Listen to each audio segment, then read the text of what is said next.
Hi, everyone. Judge Andrew Napolitano here for Judging Freedom. Today is Monday, July 14th, 2025. Ryan Dawson will be here in just a moment. Here he is from South Korea to talk to us about the nature and extent of his research, which is extraordinary and second to none on the issue of the Epstein files. Ryan, it's a pleasure. I know it's the middle of the night and it's already tomorrow where you are. Thank you very much for joining us. Hey, Um, thank you. This is kind of cathartic for me because I started research before somebody wrote this fine book. You might know him. Oh, you're very kind. You're very kind. Thank you for having it. Thank you for reading it. We've admired each other's work for a long time.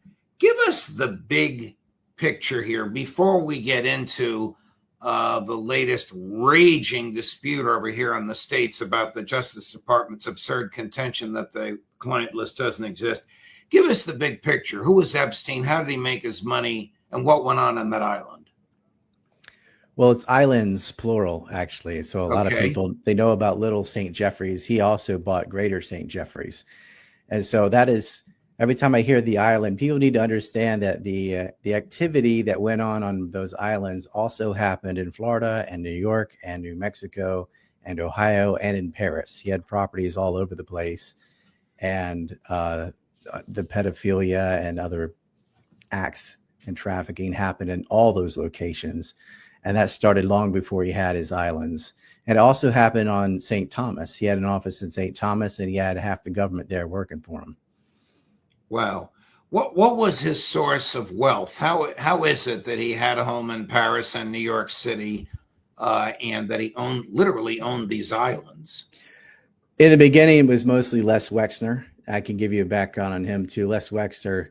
Everybody, by the way, who cares? I mean, sweetheart deal aside, you can still boycott Victoria's Secret. You can boycott Seagram's Liquor. You can at least avoid the products of the people involved in this. Plus, they're prominent Zionists that support genocide and shooting babies anyway. So that's enough reason. In league with Jeffrey Epstein. He got a lot of money principally from, I'd say, his top three. Well, obviously Wexner and Bronfman, and then Leon Black, and then Glenn Dubin. That was his principal financing. And then a lot of it he got illegally. And his companies, he was able to get huge tax breaks for example, in the Virgin Islands, 300 million in tax breaks simply by bribing or blackmailing. We don't know which one, but using his skills to get the legislators to change the rules for him. Wow. And what occurred on these islands, without getting too graphic? It is sex with underage women, and women brought there underage for the purpose of engaging in acts of prostitution. The latter defined under federal statute as sex trafficking. This is what Pete Diddy was just tried for and acquitted. Well, P. Diddy's going to get nailed in the civil suits, but it did have underage.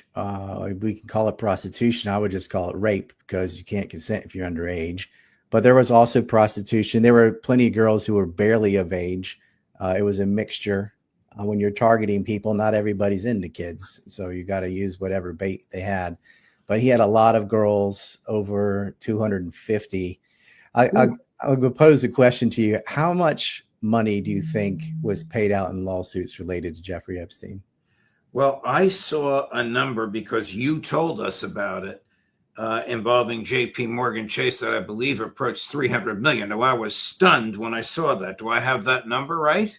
So that's a big chunk of it. 290 million from one of the lawsuits from J.P. Morgan Chase. They also had to pay out, ends up being about 105 plus another 30 million cash when to sell off the properties on the islands. But no, the total is 800 million, 807,800,000 when you combine them all, because Deutsche Bank had to pay 75 million. JP Morgan had to pay another 75 million. It's different lawsuits. That was to the Virgin Islands. The 290 was to Epstein's victims. You're talking about 250 girls just in that. Wow. Another What, 150 in Deutsche Bank. what was the culpability of Deutsche Bank and J.P. Morgan? Why did they have to cough up all those millions? Yeah, so they facilitated the revenue needed for him when they knew or should have known better, the judge thought, of what he was doing.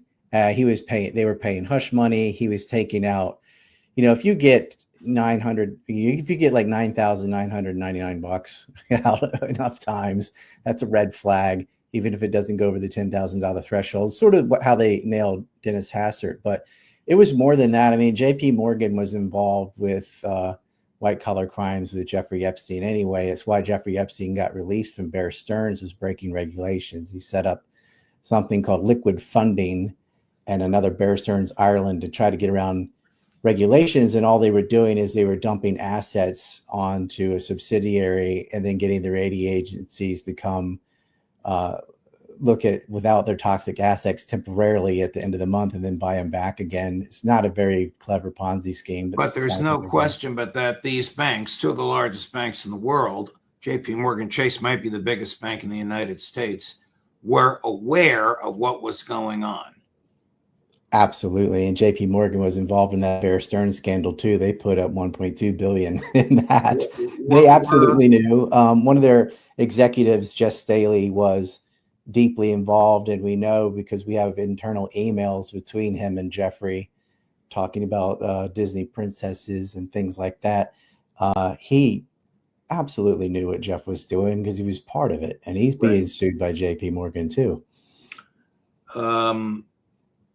Is there a client list of the males who patronized the islands or used his services to have these illicit sexual unions? To quote Pam Bondi, I have that on my desk, but officially, no, there isn't. Why would you have such a thing? Why would you write down all of your Johns in a notebook and like leave it in a locker or something? Of course, there's no client list as in like somebody alphabetized and just wrote down who in organized crime would ever write down everybody they're involved in some malicious crime. But there's no list like that. But there is a list that you can make and that the FBI should have made. But what happened online was, I think it was Nick Bryant or somebody, they released some of the flight logs and the little black book, which is actually Maxwell's black book. And there's a lot of names on those, but that is not enough data to accuse somebody of rape. Just because they flew on a plane with somebody, that is a data point. It's not useless, but that's not enough. And being in the black book, that's just anybody they ever knew at all. And, many people they knew obviously didn't know what they were doing and were not involved with them in that. But you could make a client list by listening to the victims themselves, listening to Epstein's own employees, his pilots, his chauffeurs, his bodyguards, his chefs, and they have.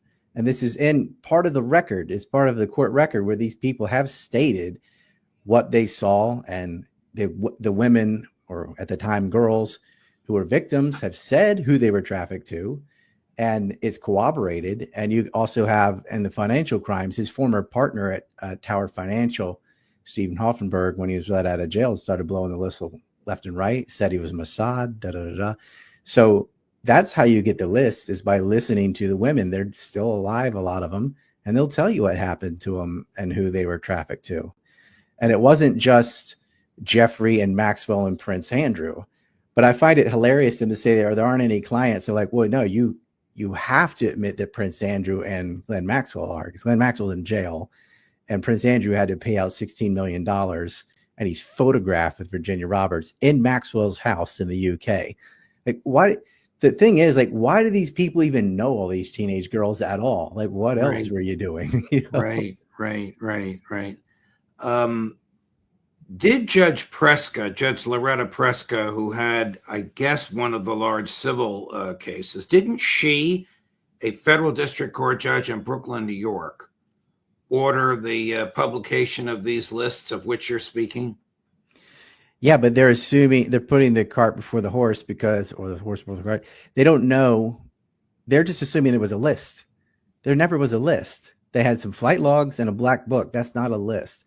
The way to compile the list would be to go and talk to all the victims and do like real detective work and find out, okay, can we corroborate this person's story? Because girls can lie too. But it turns out, I don't think all these people were only trafficked to Maxwell and Jeffrey. And these lawsuits have already been paid $807 million anyway.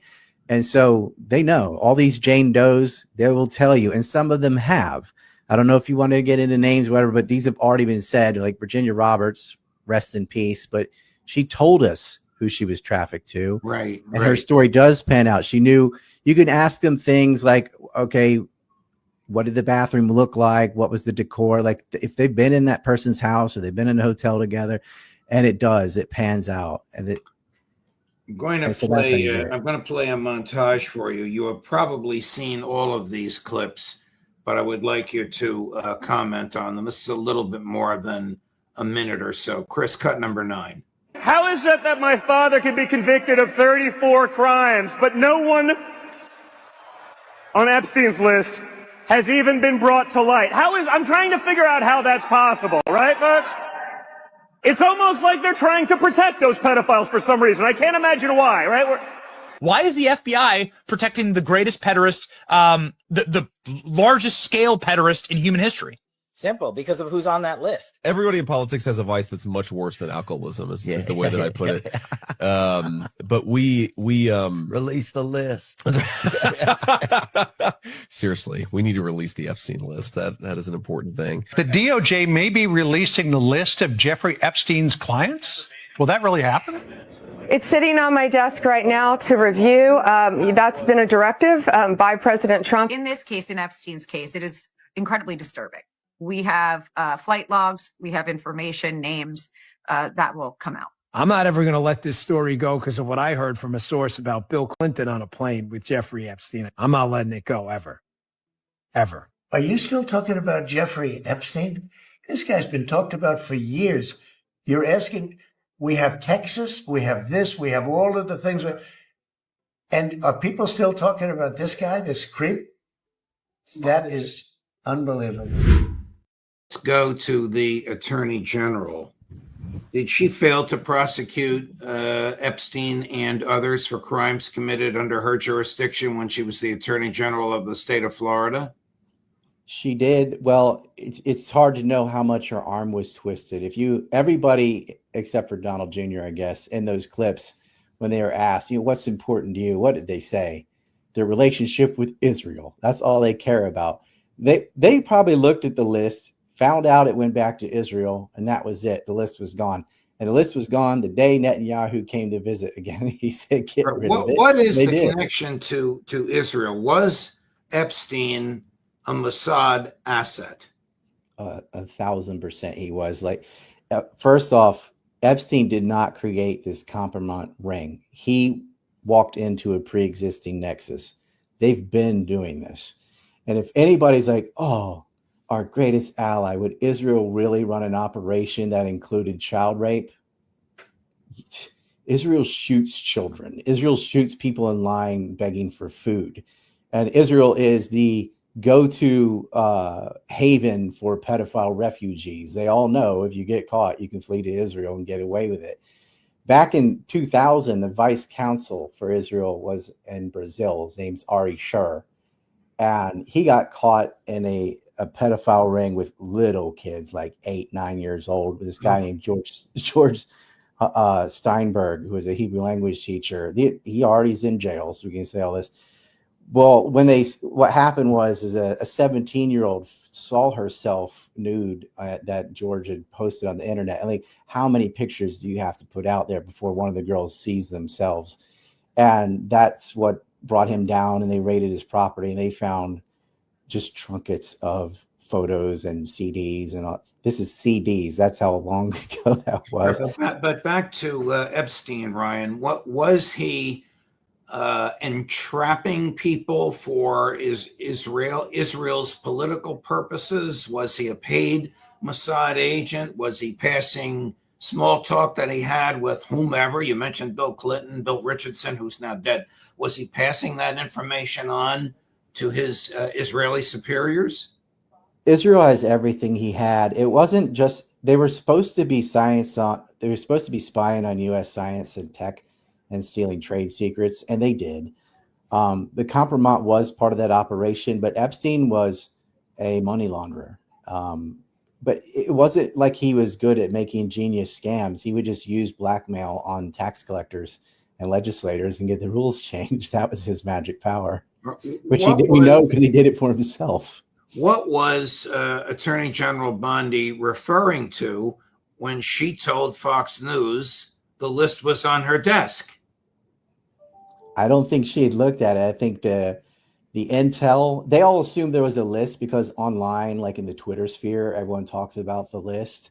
I mean, some of these people talk about tunnels and a bunch of ridiculous stuff. There never was a list. The only list is the list I made. There's no real list. I mean, Maxwell would have a lot of it. And a lot of people in that black book are guilty, but a lot of people are not.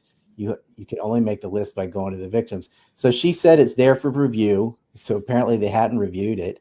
I don't know why why even bring it up again if you're going to rug pull like this? Because that thing was dead under the Biden administration. This all happened in Trump's first term.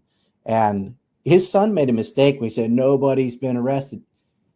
4 people were arrested. 3 of them are dead. Jean-Luc Burnell was arrested, and he apparently killed himself all by himself in a jail in Paris. And this guy was instrumental. That's how I first got onto Epstein, was following Jean-Luc Burnell. There was even a 60 Minutes piece about him probably 30 years ago. He was a modeling agent who he owned and worked. First, he started at Karen Models, which is straight out of Tel Aviv, and got in a little trouble. They renamed it MC Square, and then he opened offices in America. And this is somebody that trafficked women to Epstein, and Epstein trafficked women to him. And he was arrested, and he did go to jail. And this person is part of this Mossad nexus. Now, you asked me earlier, like, well, how do we know he was the Mossad? And a lot of people will point to, well, Acosta said this and that. People said that Acosta said that I was told to back off, that he's intelligence. Now, Acosta is the former U.S. attorney in Florida who prosecuted, I say in quotes, it really went nowhere. Yeah. Epstein, who became the Secretary of Labor in Trump's first term. Do I have that correct? That's true. And so it is said that he said, I was told to back off. This guy is intelligence and above my pay grade. I don't think the U.S. is spying on the U.S. You don't need trade secrets that you already developed. It's the Israelis that are spying on the U.S. Does Benjamin Netanyahu fear the revelation of a list of Epstein's clients? Well, yeah, Epstein knew 4 Israeli prime ministers. He knew Perez, he knew Ehud Barak, he knew Ehud Omar, and he also knew Moshe Katsav, the president of Israel, and he knew Netanyahu. Moshe Katsav got convicted of rape in Israel, an Israeli president. He was the president when Ehud Barak was the prime minister. And Ehud Barak is witnessed outside of Jeffrey's rape mansion in New York, going in as a bunch of little kids are going in there with him. And he denies, I never saw him with the girls. He's a liar. Wow. And he was financed by Wexner and Bronfman as well. See, Les Wexner had something called the Wexner Foundation, and Jeffrey Epstein was put on the board of trustees of the foundation. And through the Israelis too, the same, it's like the reverse of what happens in America. There's a lot of Jewish diaspora that donate to candidates in Israel who don't live in Israel. And they do it through like advertising funds, and there's the same workarounds that happen in America. And through this security firm called Reporty, which got renamed to Carbine, millions of dollars went to Ehud Barak's campaign from the Wexner Foundation. He also got a lot of money from Charles Bronfman of Seagram's Liquor fame that's tied to John McCain and the Lincoln Project. People can pause that later. And Charles Bronfman got a little finger waving for that. But this is the head of the they've changed the name, but at the time it was the United Jewish Appeal. The mirror to that was the United Israel Appeal, and that was set up by a Haganah terrorist, Abba Hillel Silver, and Ted Kulik was part of that too. These are the people that were illegally smuggling weapons to early Israel, including highly enriched uranium. But so but that was out of the Jewish Agency. Now, the very first president of the Wexner Foundation that Wexner co-set that up with was Rabbi Herbert Friedman, who was also on the UJA, hardcore Zionist with a Haganah terrorist. So Wexner has for many decades been involved with Zionist projects. And so financing Barak and Epstein is nothing for him.